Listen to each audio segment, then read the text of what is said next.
नमस्कार, स्वागत है आप सबका। मैं पुनीत पाठक और मध्य प्रदेश की दिन भर की बड़ी खबरें विस्तार से आपको दिखाएंगे। मुख्यमंत्री शिवराज सिंह चौहान ने विशेष पिछड़ी जनजाति समुदाय की महिलाओं के खातों में अनुदान की राशि ट्रांसफर की। करीब 2,24,000 महिलाओं के खाते में 22,40,07,000 रुपए की राशि ट्रांसफर की गई। इस दौरान मुख्यमंत्री ने वीडियो कॉन्फ्रेंसिंग के जरिए हितग्राही महिलाओं से सीधे बातचीत की। इस मौके पर मुख्यमंत्री ने कहा कि मध्य प्रदेश सरकार जनजाति भाई बहनों के राशन, आवास, शिक्षा, स्वास्थ्य पर ध्यान दे रही है। उन्होंने कहा कि सरकार की कोशिश आर्थिक स्थिति को बेहतर करके इस समुदाय को मुख्य धारा में लाने की है। कोशिश यही है कि आपकी जिंदगी को कैसे आसान बनाए, रोजी रोटी की ठीक से व्यवस्था हो जाए तो हंसी खुशी अपनी जिंदगी भी चले और अपने बच्चों का भी लालन पालन हो और अपने बच्चों की पढ़ाई लिखाई करके उनको योग्य बनाए ताकि वो अच्छे पदों पर पहुंच के, अच्छे स्थान पर पहुंच के अपने जीवन को सार्थक करें। मध्य प्रदेश में भारतीय जनता पार्टी और कांग्रेस पार्टी नगरीय निकाय चुनाव की और 3 सीटों पर विधानसभा उपचुनाव की तैयारी में जुटी हैं। पीसीसी चीफ कमलनाथ ने चौथे दिन पार्टी पदाधिकारियों के साथ चुनावी रणनीति पर मंथन किया। पार्टी का फोकस बढ़ती महंगाई पर, प्रदेश भर में सत्ता पक्ष के खिलाफ माहौल बनाने पर है। इसकी शुरुआत कांग्रेस नगरीय निकाय चुनाव से करेगी। उम्मीद है कि नगरीय निकाय चुनाव जीत के बाद 2023 में विधानसभा चुनाव की मुश्किलें थोड़ी आसान होंगी। कमलनाथ ने नगरीय निकाय चुनाव को लेकर पार्टी के सीनियर नेता जेपी धनौपिया को चुनाव प्रभारी बनाया है। जेपी धनौपिया मध्य प्रदेश में सभी नगरीय निकायों के लिए कांग्रेस के प्रभारी के तौर पर काम करेंगे। वो सीधे प्रदेश अध्यक्ष कमलनाथ को रिपोर्ट करेंगे।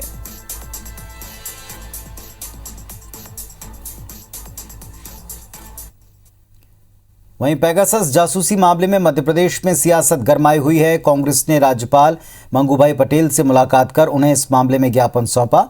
कांग्रेस के डेलीगेशन में पूर्व केंद्रीय मंत्री सुरेश पचौरी, के मिश्रा और सलूजा शामिल रहे। सुरेश पचौरी ने कहा कि भारत सरकार ने पत्रकारों, जजों और विपक्ष के नेताओं की जासूसी कराई है और इसकी जांच सुप्रीम कोर्ट के सिटिंग जज से करवाई जाए। जज ऐसा हो जो सभी दलों की सहमति से नियुक्त हुआ हो।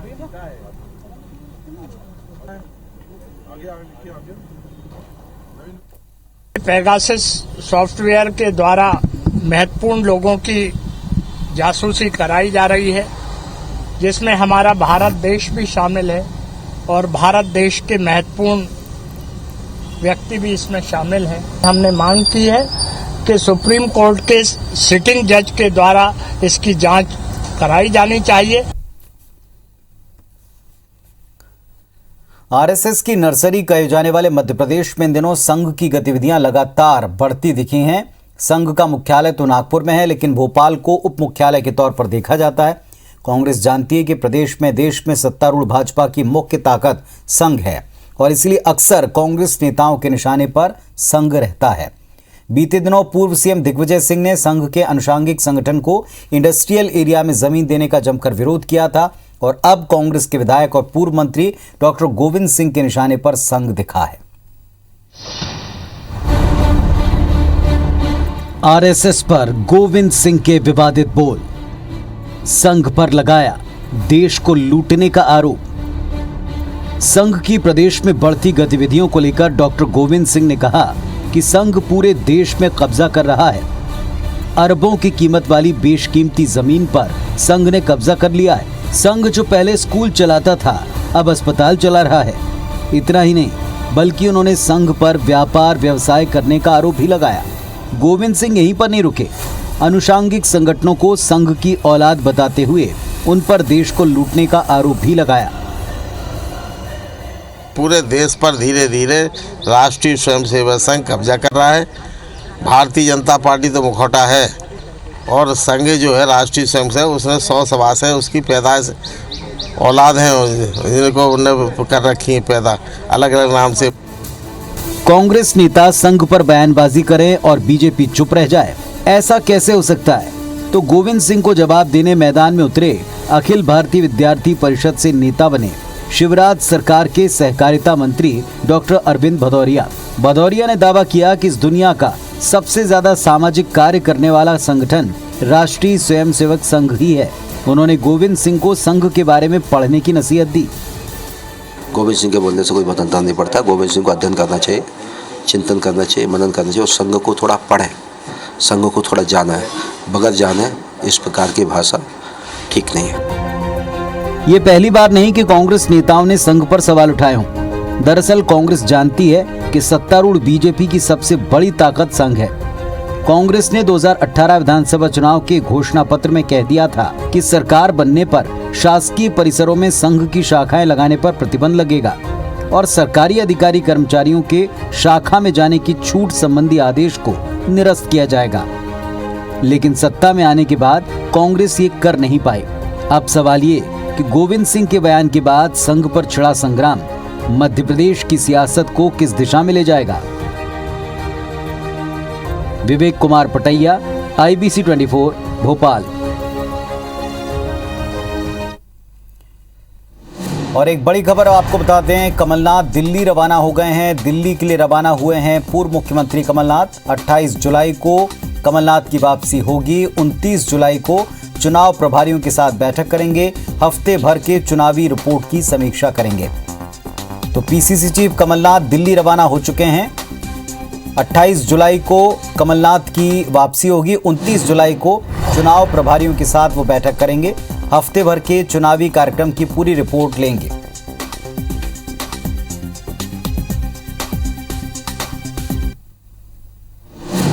और नवीन सिंह हमारे सहयोगी हमारे साथ में जुड़ गए हैं। जी नवीन, बताएं क्या अपडेट है। देखिए 3-4 दिन की लगातार मैराथन बैठकों के बाद कमलनाथ जी दिल्ली पहुंच चुके हैं। हालांकि इस बीच में जो 4 दिनों की उनका दौरा था, इस बीच में कई सारी महत्वपूर्ण बैठकें हुई। नगर निगम चुनाव को लेकर और विधानसभा की 3 सीटों के उपचुनाव और खंडवा लोकसभा के उपचुनाव को लेकर कई सारी रणनीतिक बैठकें हुई। इस बीच में कमलनाथ ने चुनाव प्रभारी भी नियुक्त किए और सभी नगर निगमों के लिए चुनाव प्रभारी JP धनोपिया को भी नियुक्त किया। कमलनाथ 28 तारीख को वापसी करेंगे और 29 तारीख से उनकी रणनीतिक बैठकें शुरू हो जाएंगी। माना जा रहा है कि जो 3 विधानसभा सीटों का उपचुनाव है उस पे कांग्रेस पार्टी किसी भी सूरत में चुनाव जीतना चाहती है। इसके लिए हर विधानसभा सीट पर एक सीनियर कांग्रेस विधायक की जिम्मेदारी तय कर दी गई है। उनको जिम्मा दे दिया गया है और ये निर्देश दे दिया गया है कि वो 21 तारीख से लेकर 28 तारीख तक हफ्ते भर उस क्षेत्र में जाएं, उस क्षेत्र के फीडबैक लें और फीडबैक के साथ 29 तारीख को जब कमलनाथ जी वापसी करेंगे तो 29 तारीख को सबसे पहले इन्हीं तीनों चुनाव प्रभारियों के साथ बैठक करेंगे, संगठन प्रभारी के साथ बैठक करेंगे और रणनीति आखिरी और अहम रणनीति तय करेंगे किस तरीके से अब कांग्रेस पार्टी को तीनों विधानसभा सीटों के उपचुनाव में जाना है। तो ये जो 4 दिनों का दौरा रहा मध्य प्रदेश कांग्रेस के लिए बेहद इंपॉर्टेंट, बेहद महत्वपूर्ण दौरा रहा। इस बीच में कमलनाथ ने न सिर्फ नगरीय निकाय चुनावों के लिए बैठकें ली बल्कि तीनों विधानसभा सीटों के उपचुनाव और खंडवा लोकसभा के उपचुनाव के लिए बैठकें ली हैं। माना जा रहा है कि कांग्रेस को जिस तरीके से कमलनाथ ने निर्देश दिए हैं कांग्रेस पार्टी के पदाधिकारियों को, वो बेहद अहम साबित होंगे नगरीय निकाय और सभी उपचुनाव के लिए। बहुत शुक्रिया आपका इस पूरी जानकारी के लिए। तो 29 जुलाई को चुनाव प्रभारियों की मीटिंग में एक फाइनल रणनीति बनेगी कि किस रणनीति के तहत कांग्रेस चुनाव मैदान में जाएगी और कांग्रेसियों को इस काम में लगाया जाएगा। शुक्रिया आपका नवीन इस पूरे अपडेट के लिए। और मध्य प्रदेश में सरकारी दफ्तरों में अगले 3 महीने तक हफ्ते में केवल 5 दिन कामकाज होगा। तीसरी लहर की आशंका के बीच सरकार ने यह फैसला किया है। राज्य शासन ने कहा कि राज्य के सभी सरकारी दफ्तर आने वाले 3 महीनों तक 5 दिन ही काम करेंगे। सोमवार से शुक्रवार तक सुबह 10 से शाम 6 बजे तक ये दफ्तर खुलेंगे। शनिवार रविवार को बंद रहेंगे। सामान्य प्रशासन विभाग ने गुरुवार को जारी संशोधित आदेश में कहा कि 31 अक्टूबर तक सभी सरकारी दफ्तरों में हफ्ते में 5 दिन काम होगा। सरकार ने कोरोना की दूसरी लहर के आने के बाद 8 अप्रैल को आदेश जारी कर कहा था कि सरकारी दफ्तर हफ्ते में 5 दिन खुलेंगे। यह आदेश 31 जुलाई तक के लिए था। अब सरकार ने नया आदेश जारी कर इसे 31 अक्टूबर तक बढ़ा दिया है।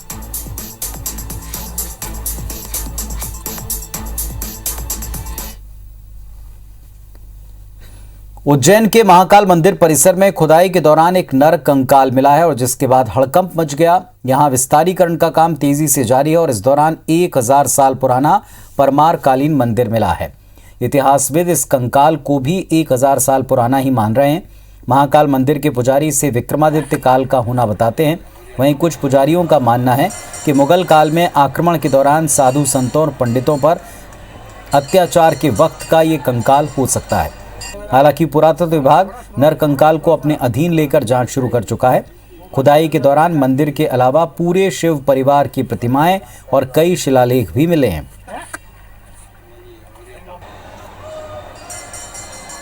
मंदिर महाकालेश्वर जो है वो प्राचीन है। जो एक और बात सामने आई है नरकंकाल की, तो इसमें दो बात हो सकती है कि जिस तरीके से यहाँ संत महंत आचार्य जो यहाँ गुरुकुल चलाते थे, यदि उन लोगों की मृत्यु होती थी, दफनाया नहीं जाता था, उनको जलाया नहीं जाता था, तो उनकी समाधि हो सकती है और समाधि का ही नरकंकाल हो सकता है। जांच का एक विषय है। इंदौर के विजयनगर में गोलीकांड को लेकर नए खुलासे हो रहे हैं। शराब ठेकेदार अर्जुन सिंह पर हुए गोलीकांड के बाद इस मामले में गैंगस्टर सतीश भाऊ की भूमिका सामने आई है। पुलिस को ये अंदेशा है कि केस गैंगवार का रूप ले सकता है और इसीलिए पुलिस ने सुरक्षा बढ़ा दी। हर पहलू की जांच हो रही है। मामले में अब तक 5 आरोपी बनाए गए हैं। पिंटू भाटिया, हेमू ठाकुर, चिंटू ठाकुर, सतीश भाऊ और AK सिंह इसमें शामिल हैं। चिंटू ठाकुर और सतीश भाऊ पुलिस की रिमांड पर हैं। पेशी के दौरान भी 2 दर्जन से ज्यादा पुलिसकर्मी इनकी सुरक्षा करते नजर आए। तो पुलिस सारे एंगल्स पर काम कर रही है और जो भी इस व्यवसाय में गुंडागर्दी और बदमाश टाइप के एलिमेंट्स हैं उनको चिन्हित कर उनके खिलाफ कार्रवाई हम लोग निश्चित रूप से कर रहे हैं। राजधानी भोपाल में एक जुआ फड़ पर छापे के बाद पुलिसकर्मियों और जुआरियों के बीच सांठगांठ उजागर हुई। ऐशबाग थाना इलाके में क्राइम ब्रांच ने कार्रवाई कर करीब 8 लाख कैश जब्त किया है। पहचान उजागर न हो इसके लिए बरमूडा पहनकर और गमछा डालकर ASP गोपाल धाकड़ ने अपनी टीम के साथ धावा बोला और इसके बाद एक ASI को सस्पेंड कर दिया गया। वहीं थाना प्रभारी समेत 12 पुलिसकर्मियों को लाइन अटैच किया गया। नीले कारपेट पर बिखरे ताशों के पत्ते, 500 रुपए के नोटों के बंडल। अंदाजा लगाना मुश्किल नहीं है कि यहाँ क्या कर्मकांड हो रहा था। तस्वीरें भोपाल की हैं, जहां क्राइम ब्रांच ने ऐशबाग थाना इलाके में एक घर में चल रहे जुआफड़ पर छापा मारकर रंग में भंग डाल दिया। कुख्यात बदमाश जुबेर मौलाना पुलिस की नाक के नीचे धड़ल्ले से घर पर जुआ खिला रहा था। दबिश के दौरान पुलिस कमरे का नजारा देखकर हैरान रह गई। कार्रवाई में क्राइम ब्रांच ने करीब 8 लाख कैश जब्त किया है। साथ ही पत्तों के शौकीन 40 लोगों को गिरफ्तार किया है। रात के अंधेरे में अचानक छापे की इस कार्रवाई के बाद ऐशबाग थाने में हड़कंप मच गया। जुआरियों की कॉल डिटेल देखने के बाद DIG ने ऐशबाग थाना प्रभारी समेत संदेह के आधार पर दर्जन भर पुलिस वालों को लाइन अटैच कर दिया है। खबर है कि क्राइम ब्रांच के 5 पुलिसकर्मियों समेत दूसरे कई पुलिस वालों के नाम सामने आए हैं जो इन जुआरियों के संपर्क में रहे हैं। कॉल डिटेल में और भी कई नाम सामने आए हैं। अब तक इनके खिलाफ कोई कार्रवाई तो नहीं हुई, लेकिन गोपनीय जांच जरूर बैठ गई है। इनके खिलाफ विभागीय कार्रवाई तय मानी जा रही है। जांच का विषय है, लेकिन अब कुछ लोग जो हैं मुखबिरी के कारण रहते हैं संदर्भ में, तो वो जो ये समझ में आ जाएगा कि कौन किस वजह से किसके संपर्क में था। तो एक बार स्थिति स्पष्ट हो जाएगी तो हम कार्रवाई करेंगे। अंदाजा लगाइए, जिस शहर में पुलिस के अधुने से लेकर महकमे के आला अफसर और मंत्री, मुख्यमंत्री तक रहते हों, वहां जुआरियों के साथ पुलिस की कुंडली सेट होना बेहद हैरान करता है। अब देखना है कि इस मामले में कितने और नाम सामने आते हैं और उन पर क्या कार्रवाई होती है। सत्येंद्र सिंह भदौरिया, IBC 24 भोपाल। जबलपुर में नर्मदा नदी पर बना बरगी बांध किसानों को सिंचाई की सुविधा देने के लिए बनाया गया था। 80 के दशक में बने इस बांध की नहरों के मेंटेनेंस के नाम पर हर साल लाखों खर्चे जाते हैं। इसके बावजूद बांध की ज्यादातर नहरें बदहाल हैं। किसानों की शिकायत है कि ये नहरें अंतिम छोर के किसानों तक पानी पहुंचा ही नहीं पाती। ये जगह जगह से टूट फूट चुकी हैं और हर साल सैकड़ों एकड़ खेती इससे तबाह होती है। किसानों ने इनके मेंटेनेंस में भ्रष्टाचार के आरोप लगाए।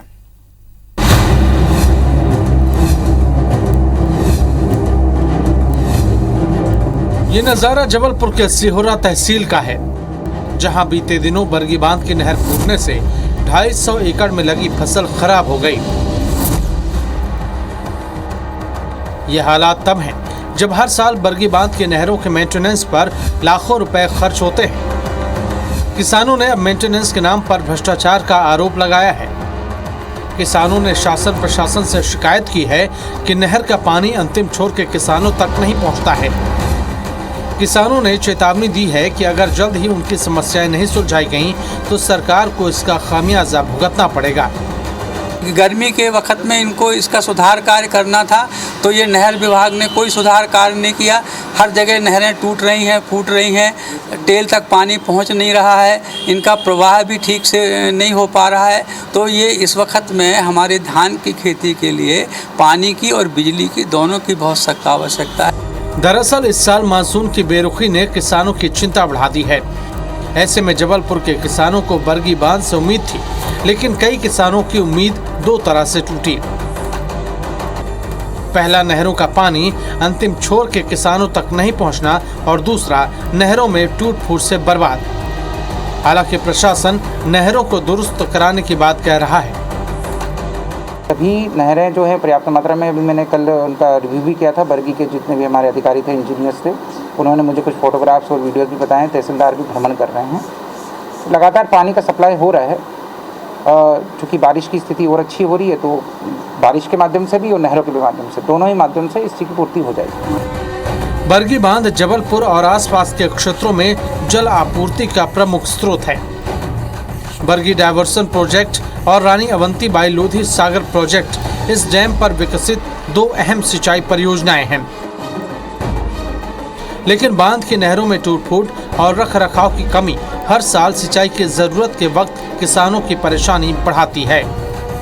विजेंद्र पांडे, IBC 24, जबलपुर। खजुराहो में चंदेलकालीन तालाबों की स्थिति दिन ब दिन खस्ता होती जा रही है। इन तालाबों में से कुछ तो भारतीय पुरातत्व सर्वेक्षण के अधीन है। खजुराहो बस्ती से लगा हुआ ननोरा तालाब गंदगी के कारण दूषित होता जा रहा है। ASI के अधीन होने के बावजूद इसका दायरा सिमट रहा है। दो अन्य तालाब शिव सागर लेक और प्रेम सागर तालाब भी गंदगी और कचरे से पटा पड़ा है, और इनकी सुध लेने वाला कोई दिखता नहीं। तालाबों की स्थिति पर पर्यावरणविद भी चिंतित हैं। सोशल मीडिया में तालाबों की गंदगी को लेकर उनके जीर्णोद्धार के लिए मुहिम चलाई जा रही है। चंदेलकालीन विरासत को सहेजा जा सके, इसके प्रयास हो रहे हैं। सूखे से जूझ रहे बुंदेलखंड क्षेत्र में सूखे से निपटने चंदेलकालीन राजाओं ने 9वीं से 14वीं शताब्दी के बीच तालाबों और कुओं की श्रृंखला बनाई थी, जिस पर आज इन तालाबों का अस्तित्व खतरे में लगता है।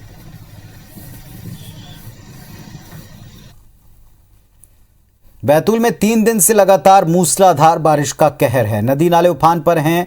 इस बीच डराने वाली 2 तस्वीरें आपको दिखाते हैं। पहली तस्वीर एक युवक की और 2 युवतियों के बटकाल नदी के बहाव में फंसने की। अचानक से पानी का स्तर बढ़ा, बाढ़ आ गई। फंसे 3 लोगों ने ऊंचे टीले पर चढ़कर जैसे तैसे अपनी जान बचाई, लेकिन बाढ़ का पानी लगातार बढ़ता गया। तीनों की जान का खतरा बना था। सूचना मिलते ही पुलिस मौके पर पहुंची और ग्रामीणों की मदद से इनको रेस्क्यू किया। दूसरी तस्वीर भैंसदेही से नवापुर गांव की, जहां का वीडियो वायरल है। उफनते रफ्ते से ड्राइवर बस को दूसरी तरफ ले गया। वीडियो बस के अंदर बैठे यात्रियों ने बनाया। बस चालक की इस लापरवाही से कोई बड़ा हादसा हो सकता था। जिले के कई इलाकों में निचली बस्ती में पानी भरा है। सारणी में सतपुड़ा डैम पानी से लबालब भर चुका है। डैम प्रबंधन को तत्काल 7 गेट खोलने पड़े।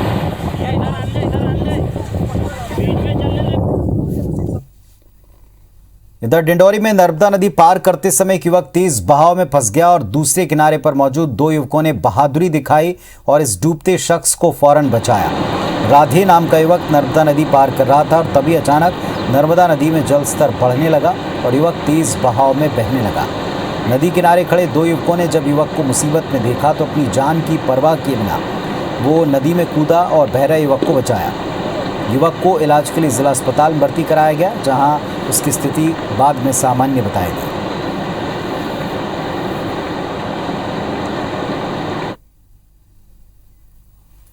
पिछले 24 घंटे के दौरान मध्य प्रदेश के रीवा, शहडोल, सागर, जबलपुर, होशंगाबाद संभाग के जिलों में हल्की से मध्यम बारिश दर्ज की गई है। मौसम विभाग के पूर्वानुमान के मुताबिक अगले 24 घंटे में होशंगाबाद संभाग के जिलों नरसिंहपुर, बालाघाट, सागर, बुरहानपुर, खरगोन, बड़वानी, शाजापुर, आगर, गुना, अशोकनगर में भारी से अति भारी बारिश के आसार हैं। साथ ही सागर, रीवा, जबलपुर, शहडोल, उज्जैन, इंदौर, ग्वालियर और चंबल संभाग के जिलों में गरज चमक के साथ बारिश हो सकती है। मौसम विभाग ने येलो अलर्ट जारी किया है। एक्सपर्ट्स कहते हैं कि यूपी के ऊपर एक सिस्टम बना है और जिसके चलते भोपाल में बादल छाए रहेंगे और हल्की फुल्की बारिश हो सकती है। घंटों के दौरान हल्की से मध्यम वर्षा पूरे प्रदेश में दर्ज की गई। खासतौर पर सिरोंज में 23 सेंटीमीटर, नौगांव में 10 सेंटीमीटर, छतरपुर में 7 सेंटीमीटर वर्षा दर्ज की गई। पूरे प्रदेश में अधिकांश स्थानों पर वर्षा या गरज चमक के या अति भारी वर्षा की संभावना है। तो इस बुलेटिन में फिलहाल इतना ही। खबरों अपडेट्स के लिए आप देखते रहें IBC 24। नमस्कार।